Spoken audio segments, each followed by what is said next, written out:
Here's how to enter diagnostic mode to run the recalibration cycle on any brand of vertical modular washing machine. Step 1. With the washer shut off and all indicator lights off, turn the control dial 1 complete rotation, 360 degrees, counterclockwise, stopping with the dial pointing straight up.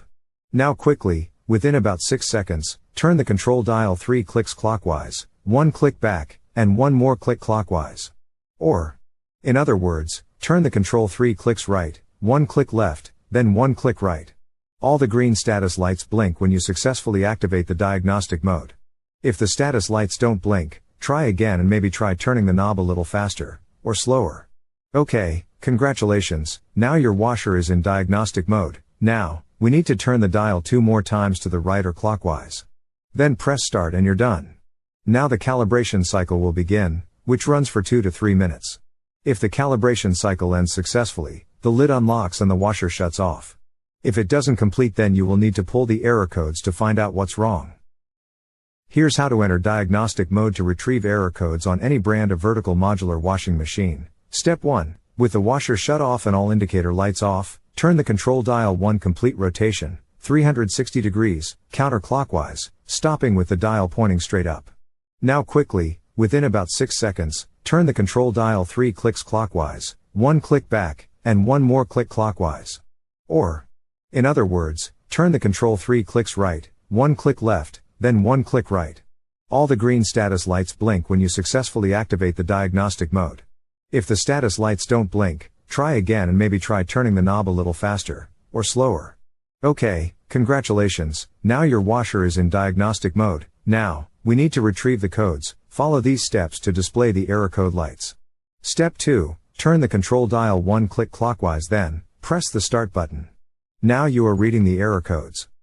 From here, turn the control dial 1 click clockwise to display the first saved error code. Just the sensing light flashes if no error code was recorded. If this is happening to you but there is still an issue, then you will need to watch our other video. The control displays up to 4 error codes. Step 3. Read the error codes. Error codes for the VMW washers have 2 parts. The first is the letter F, followed by a number, and the second is the letter E, followed by a number as well. Which lights are illuminated indicate the numbers. The sensing light on indicates the letter F. The sensing light off indicates E. The wash light equals 8. Rinse equals 4. Spin equals 2. And cycle complete 1. For example, for error code F5E3, when the sensing light is on, the rinse and the cycle complete lights are on. Adding all 3 together equals 5. This means the first part of the code is F5. Then, on the other flash of lights, the sensing light is off, but the spin and the cycle complete lights are on. Adding them together makes 3. The second part of the code would be E3. That's one code. The same error code flashes repeatedly, until you turn the dial 1 click clockwise, to show the next error code. Turn the dial again and see if you have any other codes. If there is no more codes, then you're done. To exit diagnostic mode, turn the washer off. Now, you have your error code. Use these images in this video to look up your error codes. Look in your washer repair manual, or just Google top load washer error code and enter the code, and it should come up no problem. Now you know the problem and what's causing your washer to not work. Now it's time to find the parts needed fast and cheap. Watch our next video for the quick tutorial on how to do this.